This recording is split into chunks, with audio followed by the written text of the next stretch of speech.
Imagine the world's biggest band at the absolute zenith of its creative and commercial powers. A juggernaut of sound and light that filled stadiums, sold millions of records, and defined the very concept of the concept album. Now imagine that in the heat of their greatest triumph, one of the founding architects is told to pack his bags and leave, not because he lacked talent, not because he was caught in a scandal, but because his silence was mistaken for apathy and his sensitivity was viewed as a weakness.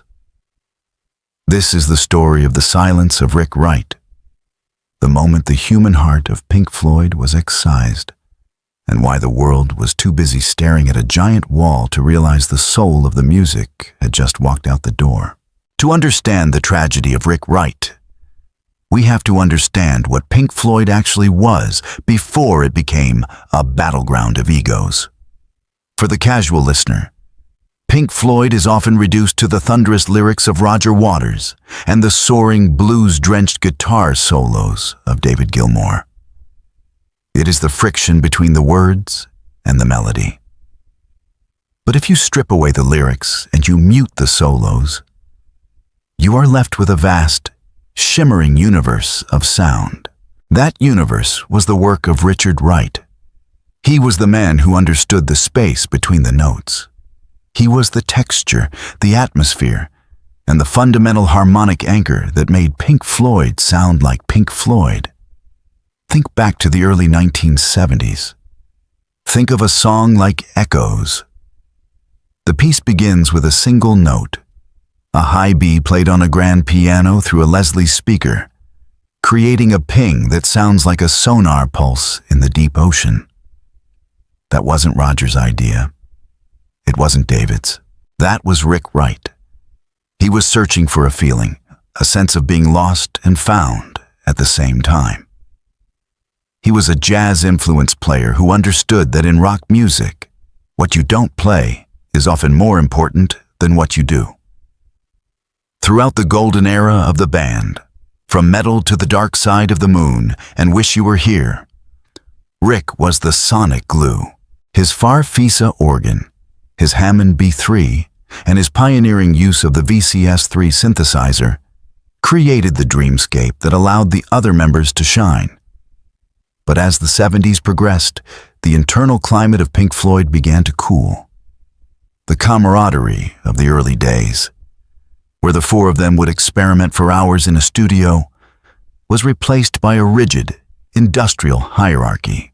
Roger Waters was becoming the undisputed director of the project, and his vision was increasingly focused on narrative, lyrics, and biting social commentary. In this new world, Rick Wright's ethereal contributions were seen as secondary. By the time the band reached the recording sessions for Animals in 1977, the cracks were becoming chasms. Rick Wright was going through a painful divorce and struggling with a growing sense of isolation. While Roger and David were locked in a power struggle, Rick began to withdraw. He wasn't bringing completed songs to the table anymore. To a man like Roger Waters, who possessed an obsessive work ethic and a demand for total control, Rick's creative block was seen as a betrayal of the group's mission. Roger saw a passenger where there used to be a partner. And then came The Wall. The sessions for The Wall took place in France, under a cloud of financial desperation. The band had lost millions in bad investments and were facing bankruptcy. They needed a hit, and they needed it fast. Roger had the blueprint for a double album, a film, and a massive stage show. He was under immense pressure, and he decided that any weak link had to be eliminated. The breaking point is now a piece of rock and roll legend. Rick was on vacation with his family in Greece when Roger sent a message demanding he return early to work on the keyboard tracks. Rick, exhausted and feeling bullied, refused to cut his holiday short. Roger's response was swift and brutal. He gave the band's manager an ultimatum.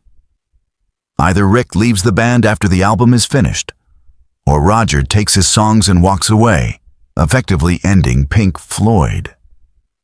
David Gilmour and Nick Mason, faced with the prospect of total financial ruin and the end of their careers, ultimately acquiesced. They let Rick go. But the cruelty didn't stop at the firing. Because the band needed Rick to play the keyboard parts for the upcoming live tour, they hired him back as a session musician.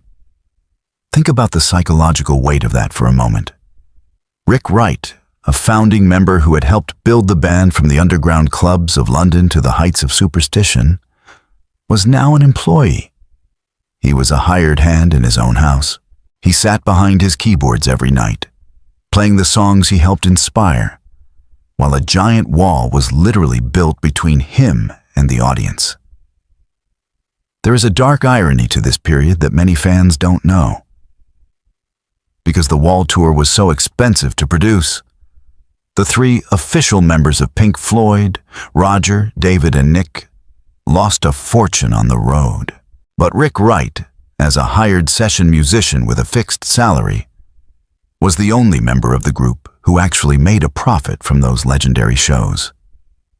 It was a small, hollow victory. The damage was done. The human side of Pink Floyd had been expelled.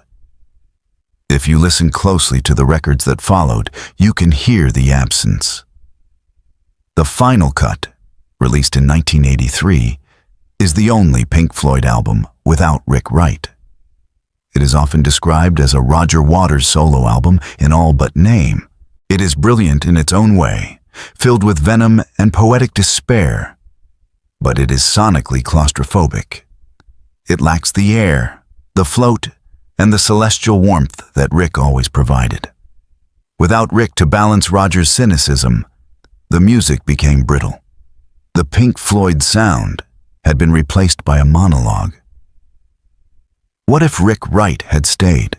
What if Roger had recognized that Rick's silence wasn't laziness, but a cry for help from a man who felt his creative home was being turned into a factory?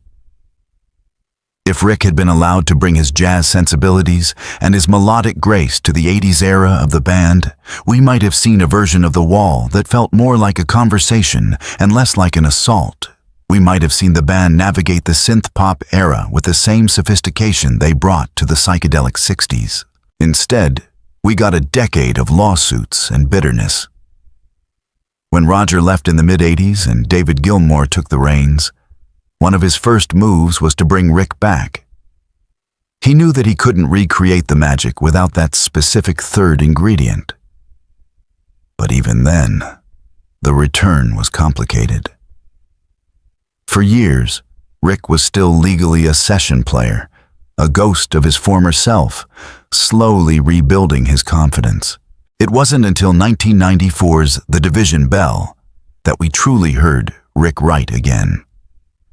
On that album, Rick co-wrote several tracks and sang lead vocals on the haunting Wearing the Inside Out. The lyrics of that song are a direct reflection of his years in the wilderness. He sings about being stayed in the margins and wearing the inside out. It was a confession of the psychological toll his expulsion had taken. He had spent years being the silent one. The man who was pushed out and didn't fight back. The man who stayed quiet while the world focused on the loud, public war between Waters and Gilmour. We didn't notice his expulsion at the time because Rick Wright was not a man of headlines. He didn't write a tell-all book. He didn't go on talk shows to complain about his treatment. He simply carried his dignity into the shadows. But the music noticed. The fans, eventually, noticed. When the classic lineup finally reunited for one last time at Live 8 in 2005, the most emotional part of the night wasn't Roger and David shaking hands. It was seeing Rick Wright behind the Hammond organ, his eyes closed, swaying to the rhythm of his own creations. For 18 minutes, the universe was back in balance. The textures were right. The space was back. When Rick passed away in 2008, the true scale of his contribution was finally acknowledged. David Gilmour admitted that without Rick, there is no Pink Floyd. Even Roger Waters, in his later years, spoke of the unique, inexplicable chemistry that Rick brought to the room. A chemistry that could never be replaced by a session player, no matter how technically skilled. This is the lesson of Rick Wright.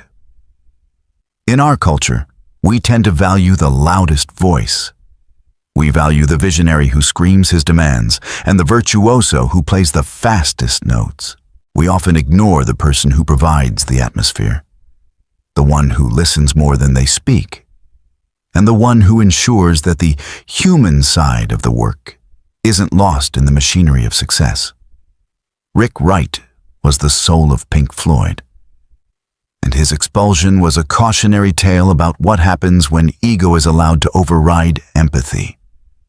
He was the architect of the void, the man who made us feel the vastness of space and the intimacy of a heartbeat at the same time. The silence of Rick Wright wasn't just his own.